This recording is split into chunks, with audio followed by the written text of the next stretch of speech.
And everyone, this is your host, Internet Fanatic, and welcome to the official Your Angels Here Choose Your Own Adventure game.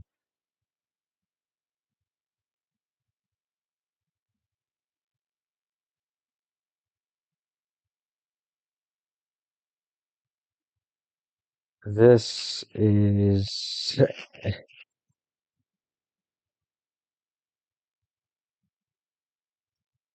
this is a Angel Hair spin-off game, just like the Learning Adventure or whatever it was called. But it's based on the little non-canon spin-off story about like a rip-off of Angel Hair called Your Angels Here, and now we have a game about it. So, without further ado, let's begin. Welcome to Your Angels Here. Choose your own adventure. Using highlighted words to advance through the story. If you're ready to take a peek to the world of Your Angels Here, please begin. Yeah, play this music that I was told to play for authentic purposes. So let's begin. Maddie's eyes, unblinking for hours, began to twitch. There was a hum of generic music, and her thin fur coat felt pasty in the never-ending setting sunlight. This was every morning. It was agony. Normally, Maddie would stand here motionless for several hours until something particular annoyed her.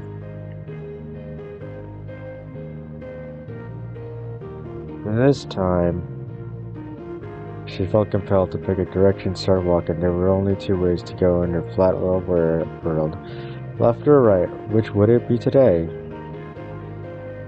Left. You go there, and you find new purpose. The foreground tree was a staple of Your Angels Here's opening wide shot, a beautiful symbol of their state of being. Its narrow and trunk and ever-changing leaves had an elegant frailty to its permanence. When Maddie walked past it, her outlines conformed to it, not really going behind, but creating gaps in her own art to simulate layered art. It tickled. She had never quite decided if she liked the sensation or not. Moving on past the tree, her outlines conformed to it. I don't know what that would look like, but damn, that must look bad. Moving on past the tree, she did not look up or around. She was too familiar with their pale, cloudless sky, patchy, scattered grass clumps. That wasn't the interesting thing about the field. It looped, with no clear transition or any of the other two areas that the show included.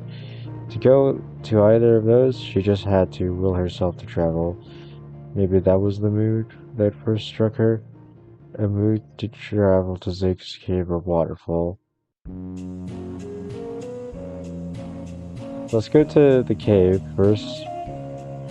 Being one of the only three locations to choose from, Maddie didn't go to the cave much. The others might have liked to indulge her in their sanity, but getting changes the scenery, but Maddie was usually more content to wallow in one static state of loathing. As such, visits to Zig were often carried out on a need-to-know basis, and this time there was nothing Maddie needed to know.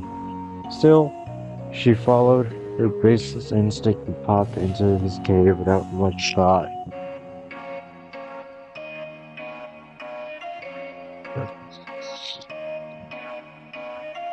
The scene transition was rough and unceremonious. You saw in the background someone from its beginning. She looked around at the mud-colored cavern, and the sense of disgust slowly crept over her. He had a special talent for specific things, but for everything else, Zig was rather pathetic. It was no exception. Startled by her appearance, Zig fell over himself a bit, hastily shuffling his work around. "Oh, Maddie! Fancy seeing you here on this fine eternity." He was holding a firm eye contact with her smile while shoving paper behind him and under rocks. He always seemed desperate to keep secrets and always floundered at doing just so with any ounce of covert tact. Nobody else cared what he was up to anyway. It hardly mattered.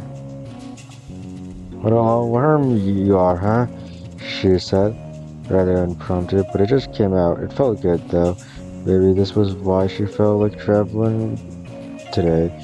Maybe some part of her non-soul realized she needed a good, angry explosion. How to go about it, though? With a creature like Zeke, there was certainly a lot to choose from. She could be calculated, prying at his papers, or she could go wild, randomly berating him. How was she feeling today?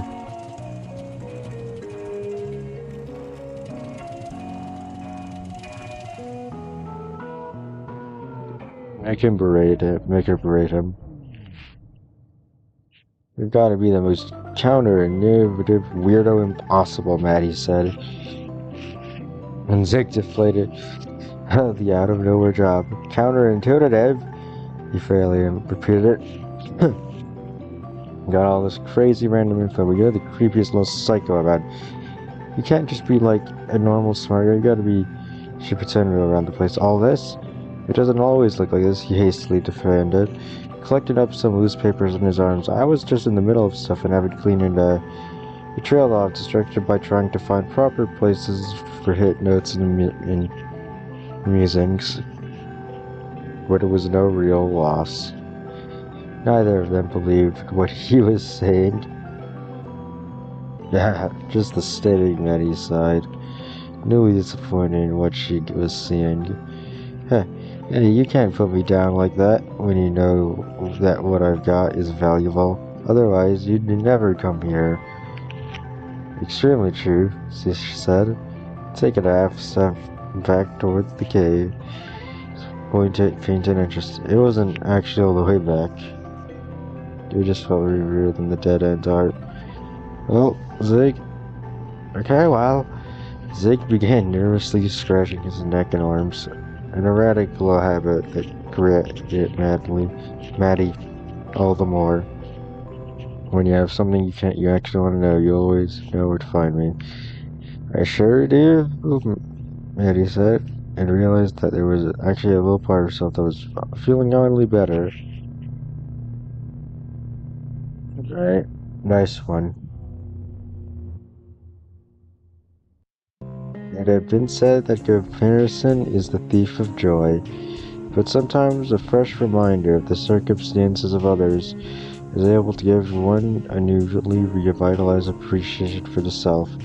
Maddie popped back to the title of the landing spot of Your Angels here, starting to forward into the viewer's list ether, trying as hard as she could to avoid reflecting on any experiences she gained over this short course of what was painted like a day. The only lesson she wanted to take away is that change is unpleasant. People are stupid. Feelings are stupider, and the only thing that really fixed anything in her was still exactly the same. Get that stupid show off the air so that these sorts of questions don't have to be indefinitely lived with in a never-ending abyss.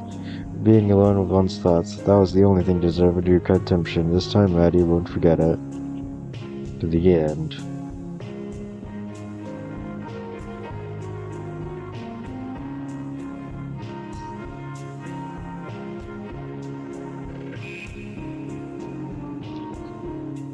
And is Richard going to be at the waterfall? The third backdrop wasn't used very often. Unofficially, Richard and Zig had claimed each section of the show to be their private domains. Maddie felt no attraction to material diving, since possessions had no meaning to her. She put up no fight when the boys wanted a background each to call home. Despite her flippant yeah whatever at the time, it did feel strange not to stand in a background padding that wasn't hers to stand in. She knew Richard would just as soon hang around against the tree in the field where he could better be available if she needed him. So she knew the waterfall was likely to be empty, but it was. Water ominously frozen in place with no animation to imply movement. She waded into the water with the floppy steps. No fish jumped out, no frogs chirped in the background. The place was always oddly still. Maybe that was what caused her sudden unease, or maybe it was the slight feeling of intrusion for being in Richard's space without permission. Surprising if it if it was accurate, because his permission was something she generally had minimal regard for. But the fact stood that the silence here was much louder than the silence at the title screen. She just started staying here wasn't going to improve it. For the ominous looming blanket of frozen life could overtake her entirely, she was determined to escape to the cave, or just go right back to Richard.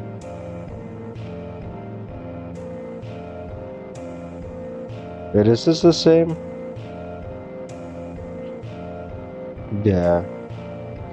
But what if I pry at the papers? I didn't do that. In a sincere way, Maddie didn't care what Zig was hiding. She had no personal investment in this private life, and certainly no interest in his company. This was an instance motivated purely by malice. Hurting him was her only goal, and hopefully she'd see him squirm along the way. "What have you got there?" she said in a mock instant manner, his ears pinned up immediately. The noise was high-pitched in panic. Maddie grinned. "Oh, I'm sorry. Did you think I was stupid to see you covering your old dirty tracks as soon as I came in?"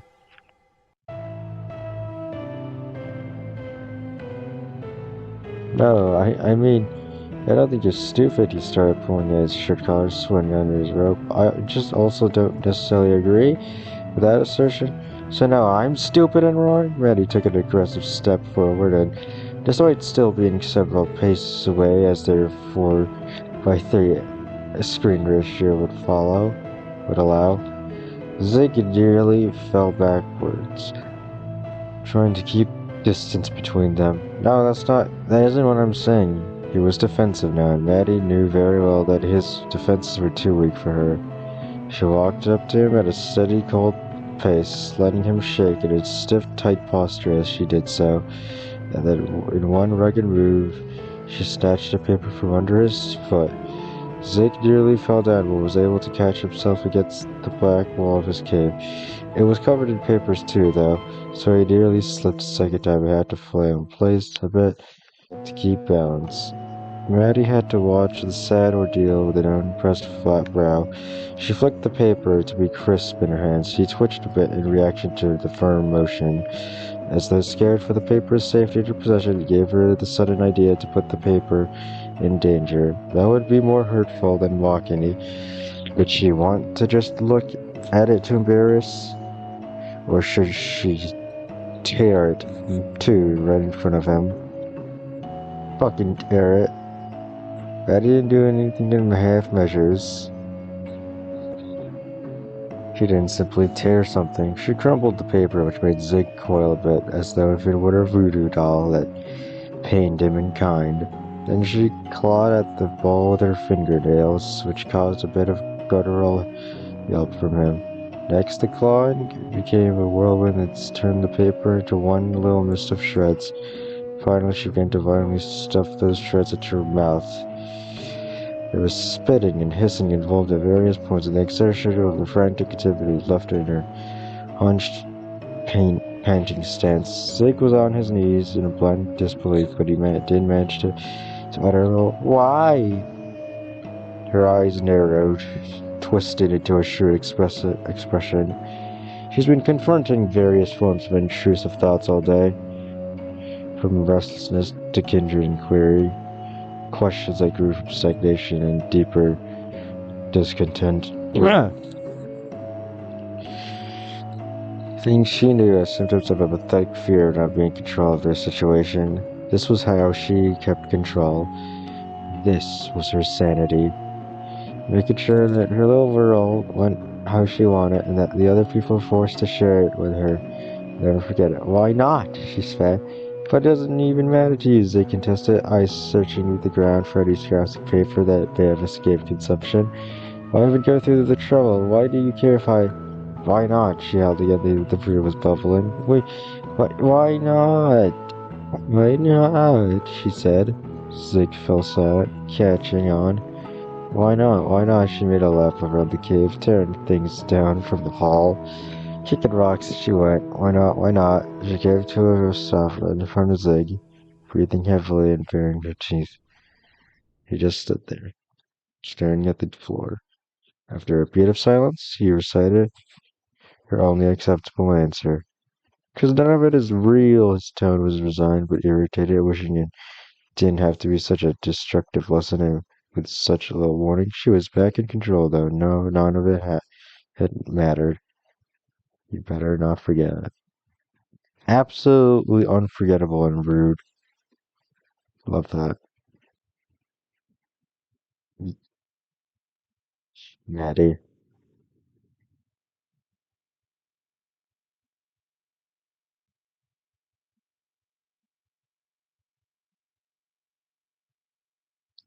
Hold on, I think I go back like, yeah.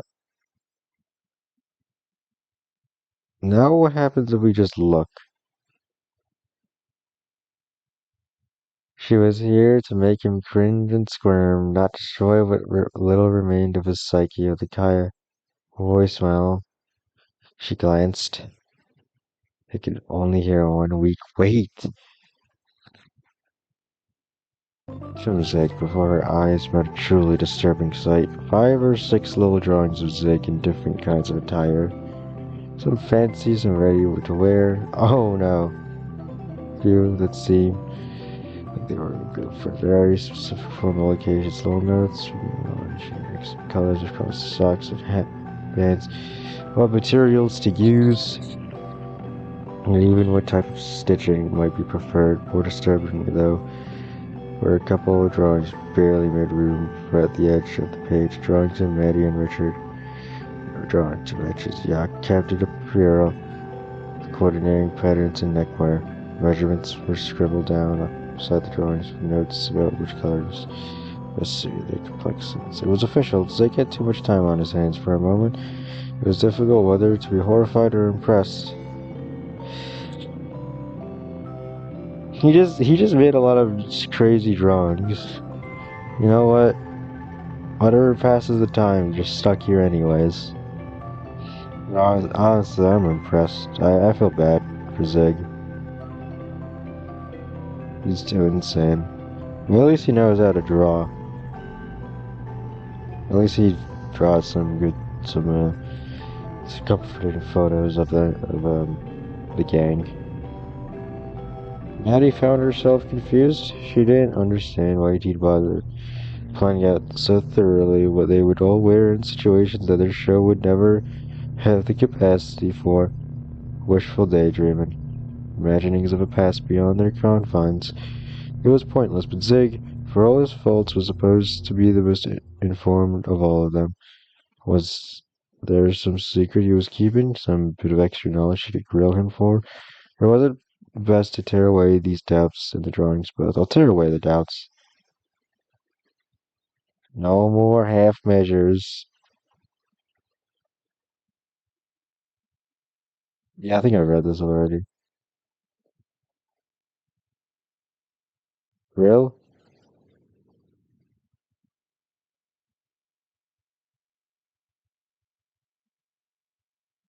Her eyes drifted up from the drawings as critically narrow, that Zig instantly flinching in her gaze. I mean, it's not, I mean, he was nervously laughing between phrases, trying to appease. That's just probably not what even you guys. It's a coincidental likeness. Ah, she said flatly. And even if it was you guys, those measurements are probably just observed estimations and not not based on any theft or personal property. Yep. Yep. She took a few casual steps towards Zig, and he backed into the cave, dead. And the light cornered prey, glancing around as though an exit gate would manifest from the matte painting. It's a much healthier alternative to things I could be doing. Oh wait, sorry. It's a much health. It's a much healthier alternative to things I could be doing. He desperately added. You didn't think about it. I don't want to hear or think about it, you little stalactite, she muttered with a healthy tinge of repulsion in her voice. What I want to know. Sure, anything, he interjected. She didn't acknowledge it with any missing beat in her phrase. So I, the guy who tore his own sleeves off would be distracted with fashion? Jake glanced down at his robe, self-consciously handling the bottom hem with his lanky hands. You don't think it's worth investigating? He cautiously started, knowing how often he'd been shut down before. That you both have consistent designs, but mine's got the inexplicit ability to resist permanent changes. We're not capable of permanent design changes, Maddie angrily contested. There's just no reason to change when our existence gets shut off in the blink of an eye once our show goes off the air again. Not true, Zeke had a piercing sincerity to his voice. Maddie almost wanted to hear her out, but she also wanted to tear his findings to shreds. Yep, this is the same. But let's hear him out. I've seen it, Zeke continued, and Maddie stood there, grimly letting him prattle on with the only bit of overwhelming regret Richard used to work out all the time. But when he noticed there was no visual or performance change to his being, he stopped bothering, switched to other hobbies, read speed tests, compared diarrheic results, and kept track of hygiene. Both of you have been totally consistent, but for some reason I suspect a lack of robust model sheet. I've been able to create changes that persist after seeing transitions. I admit the sleeves were a bit hasty reaction to this realization, but it's all backed by evidence. He began digging up papers and shoving it into Maddie's hands. I really should do the voice impressions more. I'm just reading it. Results of short sprint tests, detailed timelines of any behavioral changes or injuries that Richard had ever had. A thorough inventory of any belongings they'd been able to produce through cartoon logic. Through it all, one fact definitely screamed louder to Maddie than the others. So, considered mostly dropped the papers onto the ground. You can change what you look like through normal people ways of changing yourself. I don't know what to degree yet, but and choose to look like that. Zig and Maddie were just standing there, looking at each other for a long stretch of time. Zig's eyes were locked on hers, with his diminished physique and unkempt hair shivering under the coldness of her gaze. Finally, he self-consciously ran through his hair hand, and after a few fingers getting stuck in a tangle, quietly uttered, "It's part of my research." Neither of them believed him. For heaven's sake, did make Maddie feel better about herself. I think I read this already.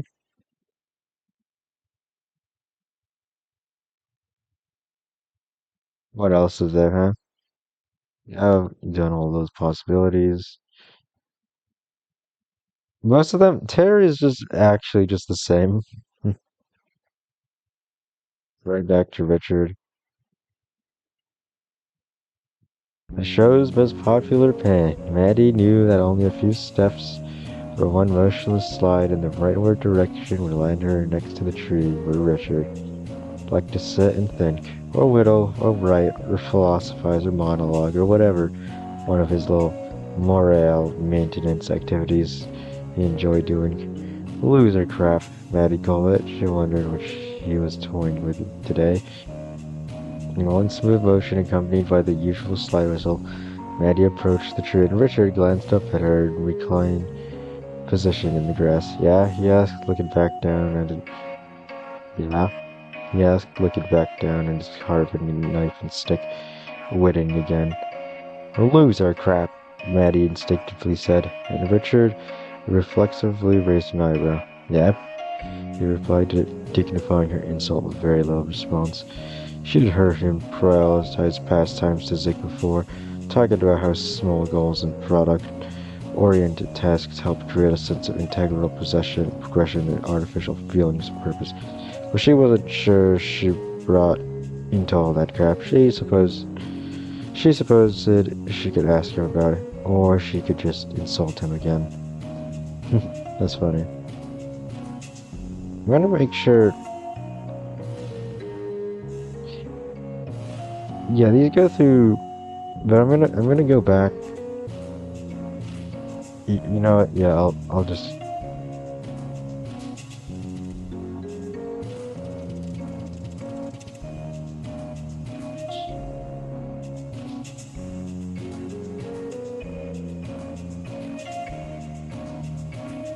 I'm gonna go back to the. Should I heard him.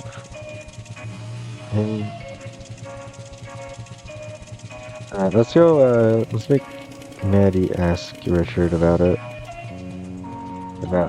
the feelings of purpose, and small goals, and product-oriented tasks. Just being trapped. What is the purpose of your life when all you are is a cartoon character, a guardian angel cartoon character, trapped in a ripoff of a better Christian show?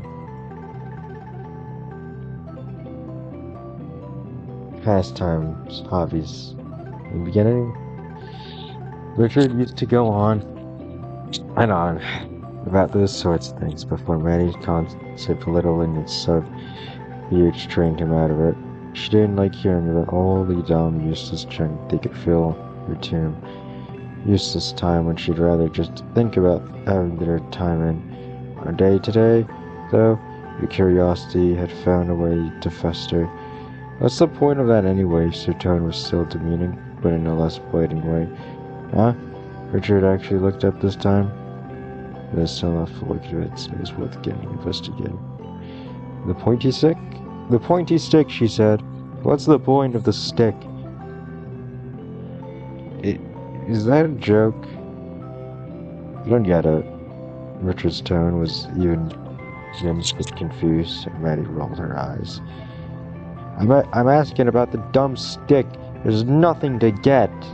Her voice was raised now. Richard blinked a few times as he let it dawn and that her question was genuine. It's just something I do. It's just something to do, he said, continuing to whittle now so he could act casual. There was an underlying excitement to her interest, but he knew how quickly that sort of reaction could turn her off of the whole thing.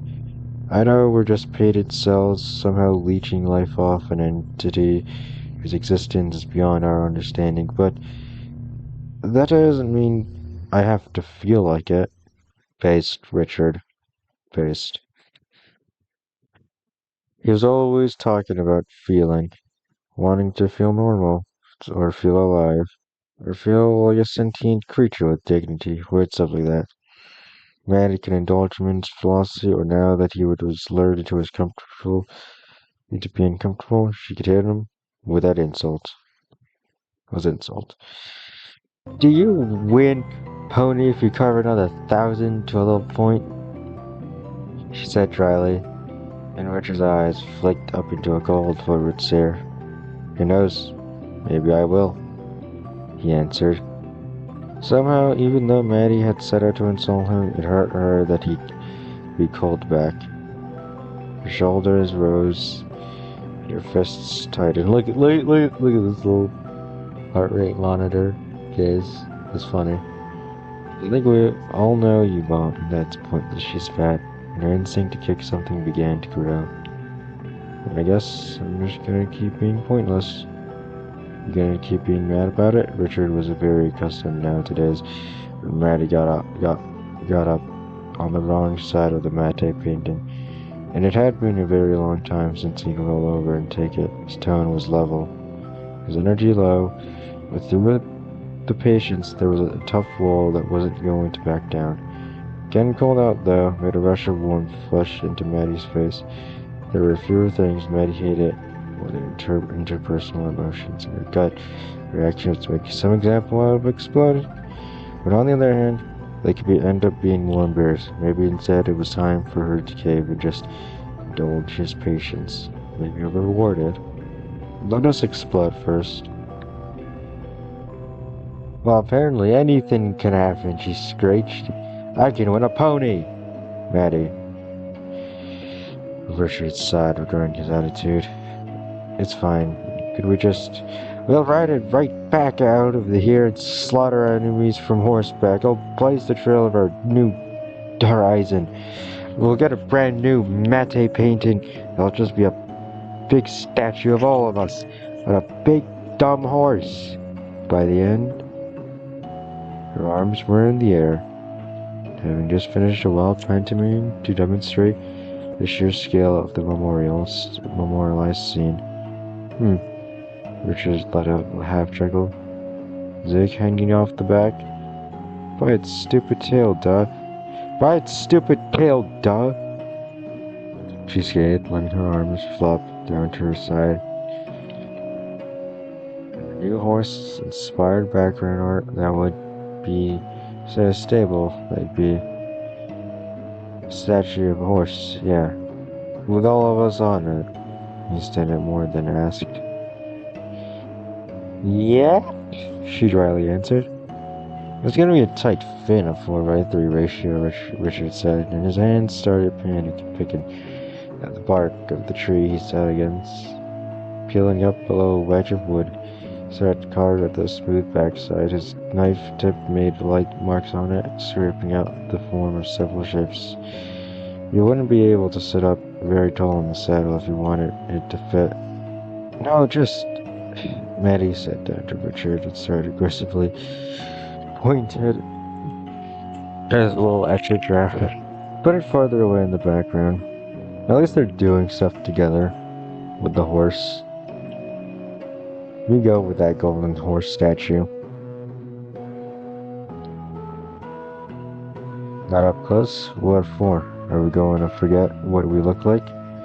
Okay, where did you say? Just back here, she pointed. Just back here, she pointed. And Richard marked the spot with his knife. They continued to go back and forth on the details, debating what colored horse, whether it'd be a horse they could ride, if they're also animals, and whether or not to loop Zig in the existentialism of the debate. They decided, in the end, to keep it between the two of them. They also decided to name the horse Vengeance Steel. It was a gray brown. And they had split custody that favored Maddie during the race session. And they would have races with the horses to see who would be the fastest using it. The end. That's very happy. So that was exploding. That was fine. Okay, then let's indulge. Okay, sure, Maddie said, still with the tone of voice of impatient child. But what's the point of that? What's the point of standing motionless in a field for days? Richard allowed a bit of snark to seep into his response to match her energy. Not something he liked falling into, so he immediately let his energy die back down. If I have to spend time one way or the other, why would I actively choose the dehumanizing one? Because we're not human, she dryly replied, but knew it had been a rhetorical question.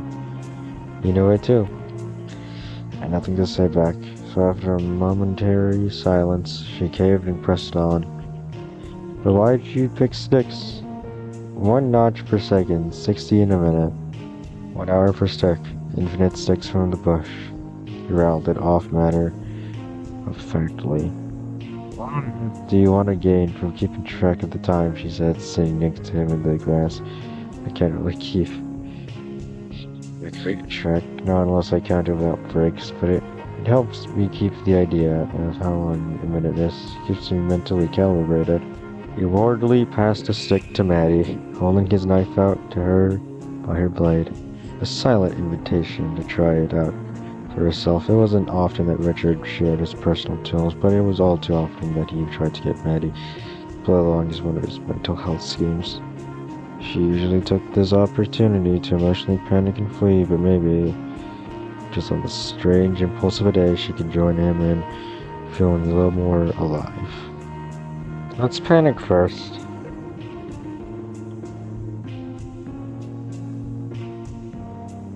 It was stupid. Stupid to ask about his hobbies, stupid to sit down, stupid to try and engage with him and on his holier than thou level. Maddie could feel a brief warmth rise in her face, and that was the last straw. She poofed, vanished into a different scene. There were only three to pick from. She just went to Richard in the field, and so her thoughtfulness transition landed her in the dank cave of Zig's unraveled mind. Perfect timing, too, because she needed a good scapegoat. He was startled, of course, to suddenly hear. As usual, he hastily swept several papers out of view and leaned on the wall in an incredibly forced, casual stance. It was absurd that he would never try to hide something from Richard and her. As though either of them would care. It's absurd. Maddie, what a surprise, he awkwardly blurted. Repeat, still trying to shove some papers under others as though Maddie could read. How are you? How do I look, idiot? She jeered. Wait, hold on, let me reread that. Maddie, what a surprise, he awkwardly blurted. Fate still trying to shove some papers under others as though Maddie could read. How are you? How do I look, idiot? She jeered. It felt good to lash out. The perfect way to escape one's own emotion.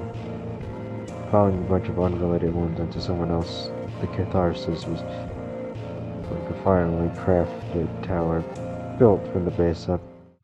How would she start this one? Baseless parading, or up and personal by prying on his papers? Yeah, we've uh, we've seen this. I don't think there's anything else there. I could be wrong, but I'm too lazy to find out. But let's join Richard on his little existential escapism.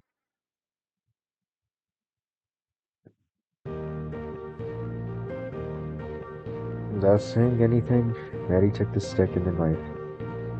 Here the worn-in handle of his personal blade and satisfying heft of the stick.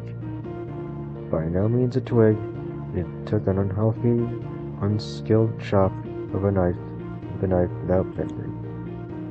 Maddie had to twist the handle and yank. Not really. As if for a moment before he would pull free of the stick again. We're starting at the top, Richard said. Not as deep, just chip at it. He had to point, not to stare. Starting to pick taller blades of grass to weave together in the attempt to advise. It was like a fly in Maddie's ear. It made her feel stupid for sitting down, and more stupid for trying something new. Of course, she thought it would be simple since she'd seen Richard do it 1,000 times, but now she was also remembering that his arms were built like cannons and he had roughly infinite experience doing it. Complex emotions weren't Maddie's strong suit. She didn't like feeling them, especially not dwelling in them. She certainly wasn't going to just do as she was told.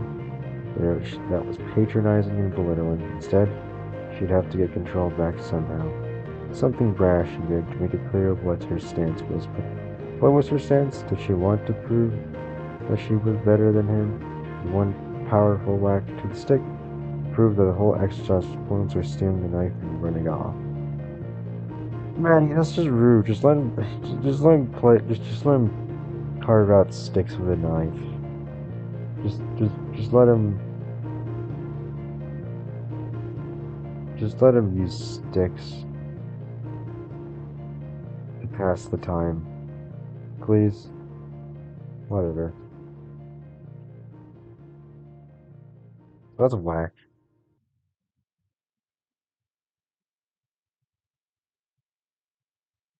Having any attempt at interacting with the hobby sincerely, Maddie slapped the blade. against the stick, and stuck at it again.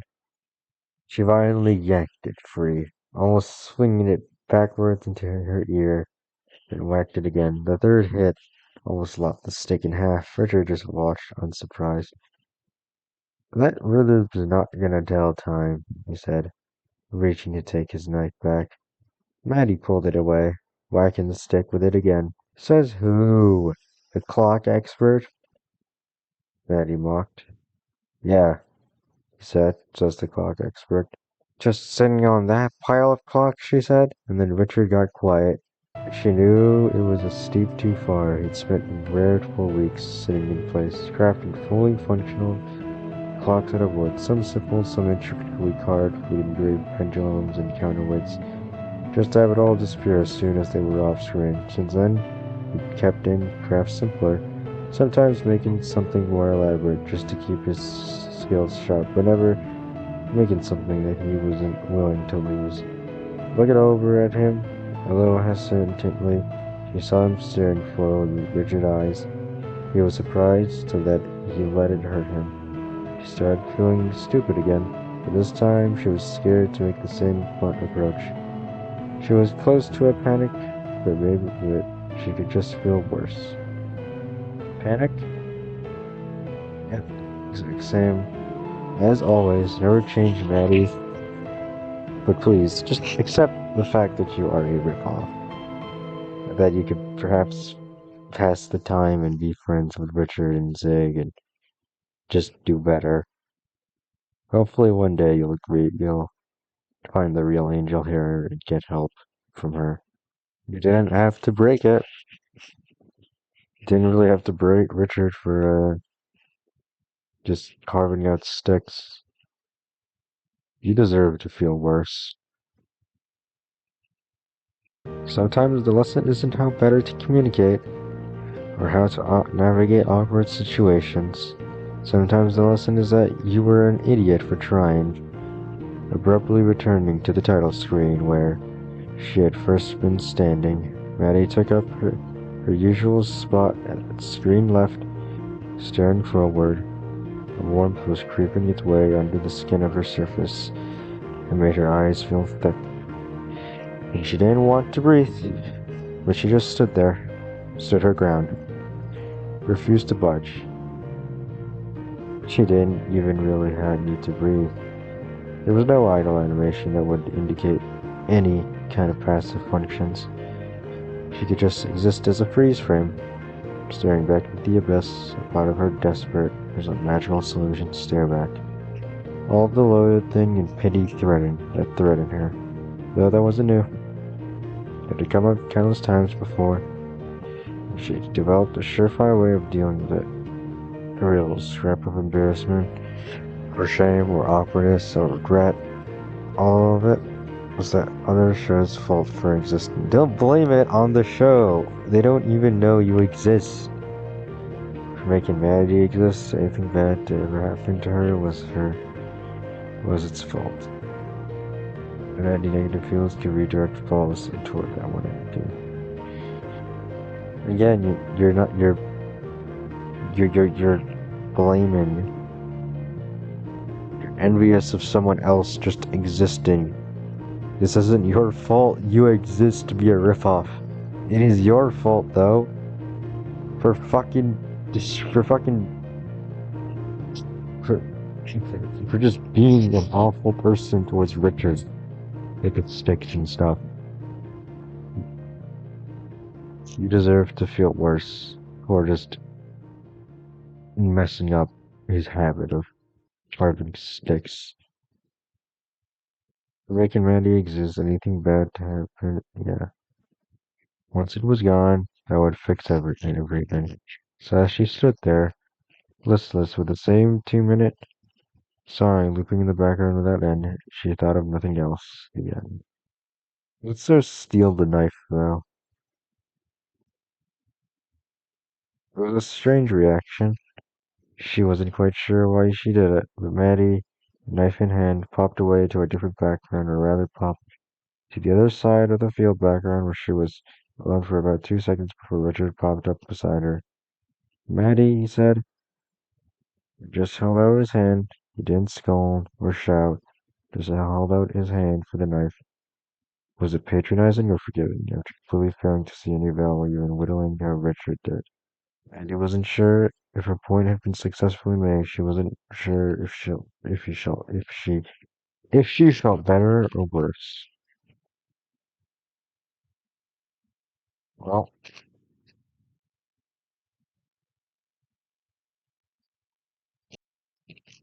um, it had been said that comparison is the thief of joy, but sometimes a fresh reminder of the circumstances of others is able to give one newly revitalized appreciation for the self. Maddie popped back to the title. Finding spotted your angels here, staring forward into the rearless after trying as hard as she could to avoid reflecting on any personal experiences she gained over the short course of what was painted like a day. The only lesson she wanted to take away was that change is unpleasant, people are stupid, feelings are stupider, and the only thing that really fixed anything in her way in her was still exactly the same. Get that stupid shit off the air so that these sorts of questions don't have to be indefinitely lived with in a never-ending abyss of being alone with one's thoughts. That was the only thing deserving of contemplation, and this time, Maddie wouldn't forget it. The end. I don't remember if I read this part. I don't know.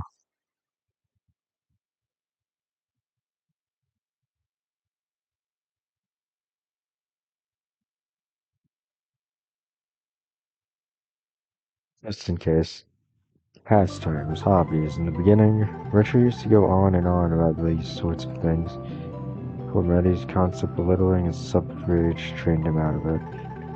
She didn't like hearing about all the dumb, useless junk that they could fill their dumb, useless time with when she'd rather just think about having their time end. On a day-to-day, though, curiosity had found a way to fester.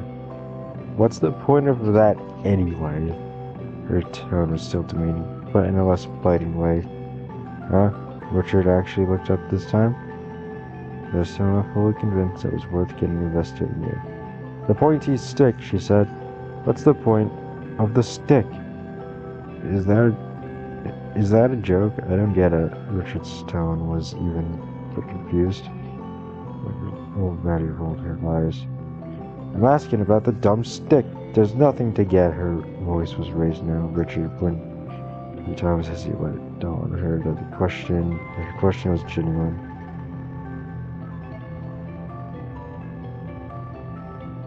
Yeah, I think I already read this.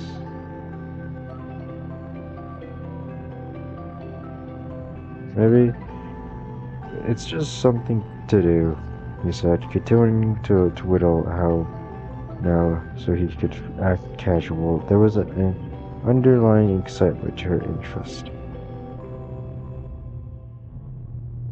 but he knew how quickly that sort of reaction could turn her off of the whole thing. I know we're just painted cells somehow leaking off an entity whose existence is beyond our understanding, but that doesn't mean I have to feel like it.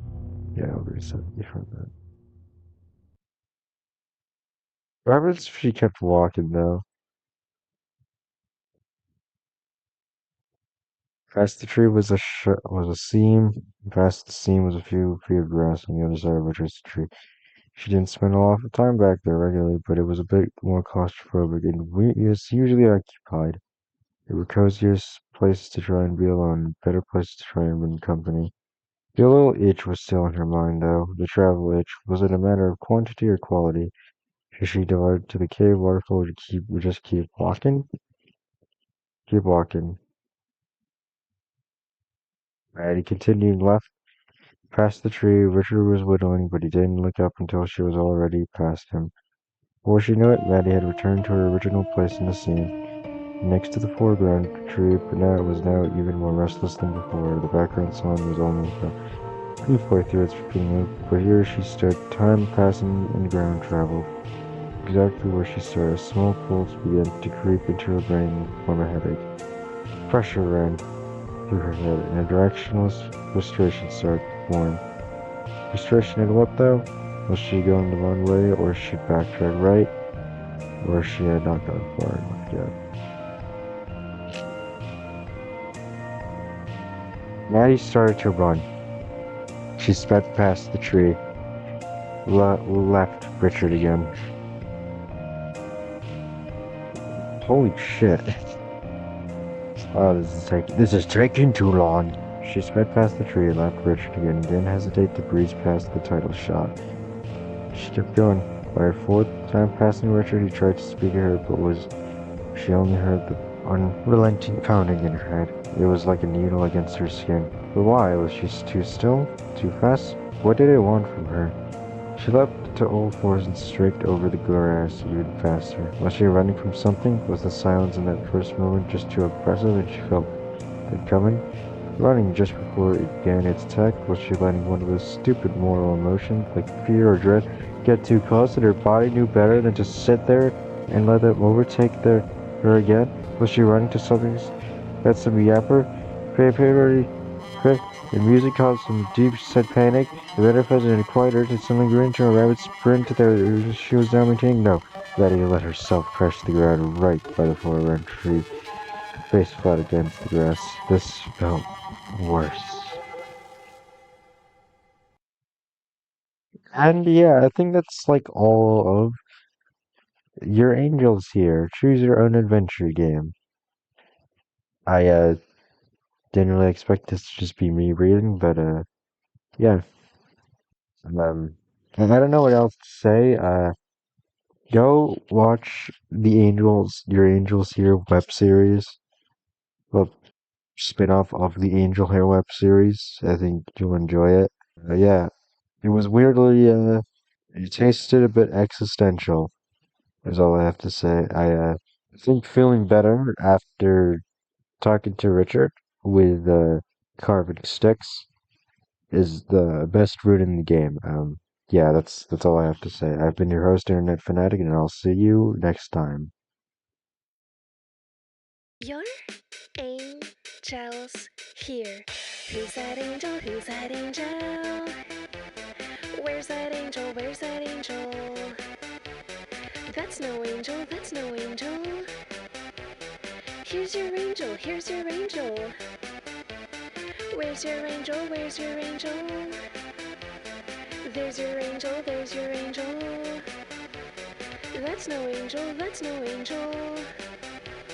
Here's your angel, here's your angel, here's your angel, here's your angel.